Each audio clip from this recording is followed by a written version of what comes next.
Anita, hadir. Asyifa, ada ya? Bella, tidak ada. Cinta, Denis, Karim, Riza, Willy, Muhammad Zaini, Rehan,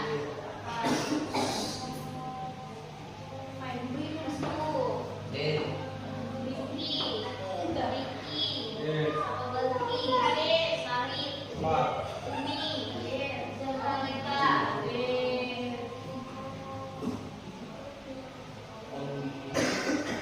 apa kabar?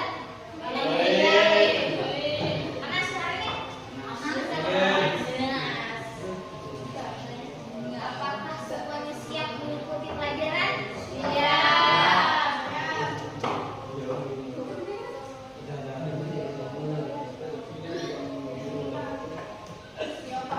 Coba Ibu nak tanya.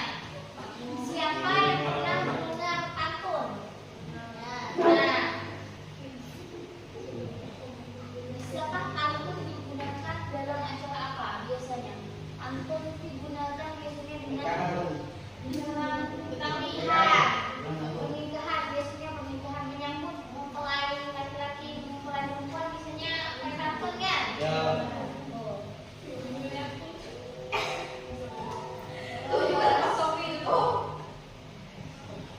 Biasanya puisi rakyat merupakan warisan budaya Indonesia yang menarik dan menghibur. Dengan mempelajari puisi rakyat merupakan warisan budaya Indonesia yang menarik dan menghibur. Dengan mempelajarinya kita dapat melestarikan budaya bangsa. Contohnya apa? Selain puisi apa yang dapat dilestarikan? Misalnya tari-tarian, tarian-tarian. Itu tari musik, kalau musik apa? Sampai. Boleh. Itu yang kemarin. Ini kita akan belajar tentang puisi rakyat, mengenali ciri-ciri dan jenisnya.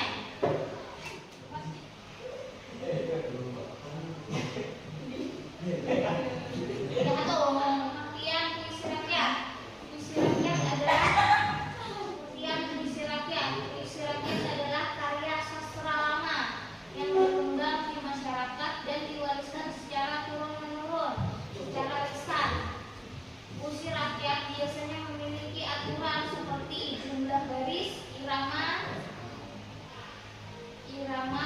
serta baris, naskah, hiburan, pendidikan atau nilai-nilai kehidupan.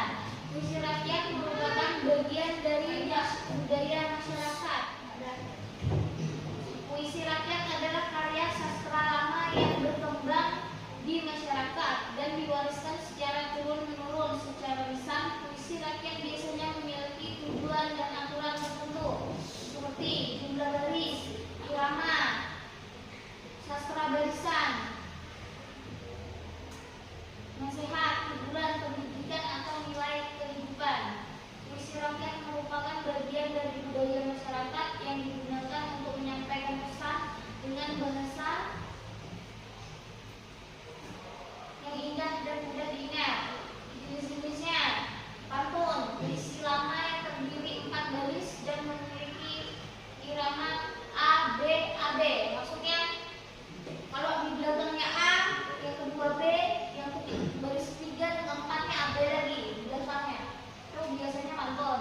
Mensyair, puisi lama yang terdiri 4 baris dengan ritme A dan biasanya berisi cerita atau nasihat. Beridan, puisi lama yang terdiri atas 2 bait berisi nasihat dan bangun. Ciri-cirinya disampaikan secara turun-menurun, memiliki aturan tertentu, menggunakan bahasa yang indah, mengandung pesan atau nasihat, termasuk nasihat sastra.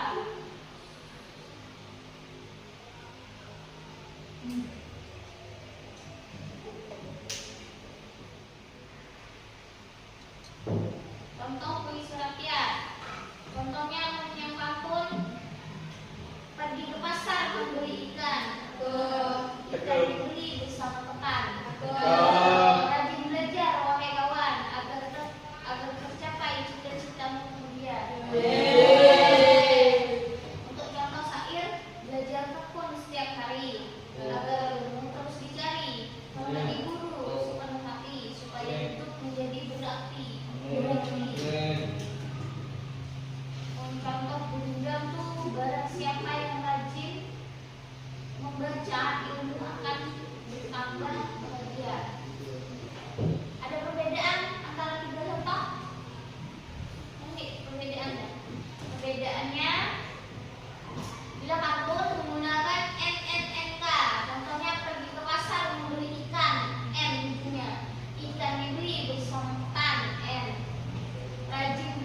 Gundam Pedak. Barang siapa yang rajin membaca, ilmu bertambah, hidup bahagia.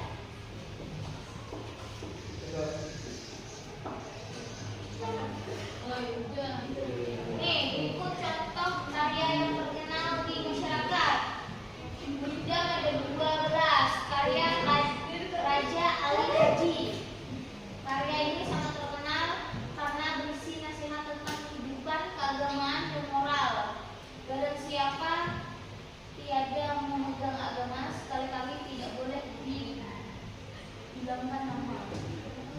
Contoh pantun Melayu. Pantun Melayu terkenal sebagai budaya masyarakat Melayu dan sering digunakan dalam acara adat, pernikahan, atau pergaulan. Pulau Padang jauh ke tengah-tengah, gunung daki bercabang 3, masih berbadan di gedung tanah, budi balik di Jepang juga. Syair karya Hamzah Fauzi yang berisi nasihat kehidupan dan ajaran agama dengan merupakan perahu. Syair Abdul Muluk, salah satu syair Melayu lama yang terkenal dengan isi cerita kerajaan setara dengan kepahlawanan. Puisi rakyat yang terkenal mengandung nilai pendidikan, nasihat, budaya, dan moral.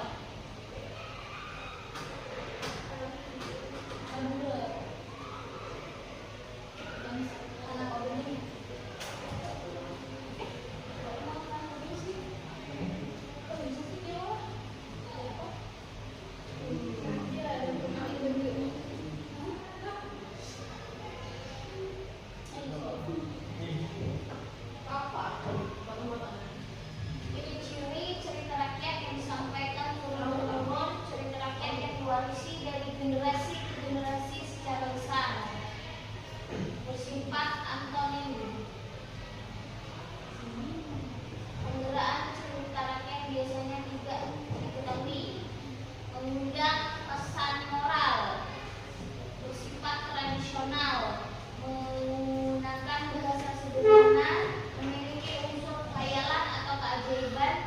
Berlatar kehidupan masyarakat pada zaman dulu. Contoh puisi rakyat tuh ada si Malin Kundang.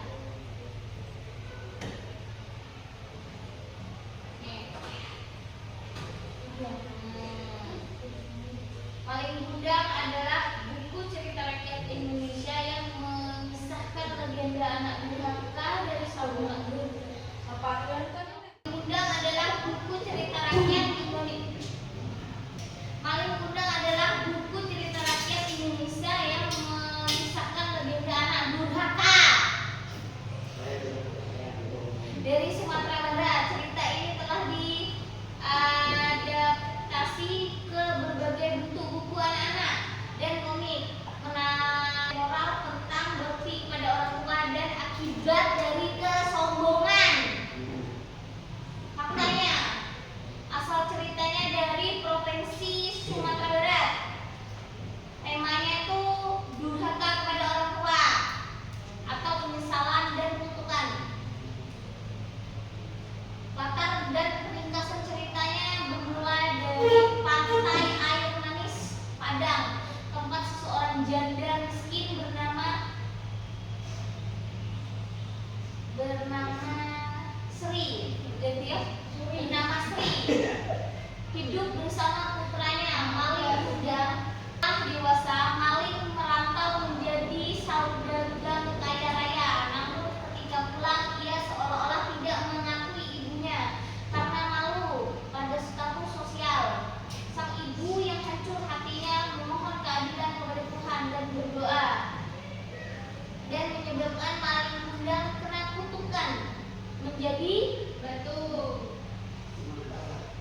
Makna dan budaya yang makna dari cerita Malin Kundang adalah legenda Malin Kundang berfungsi sebagai peringatan moral.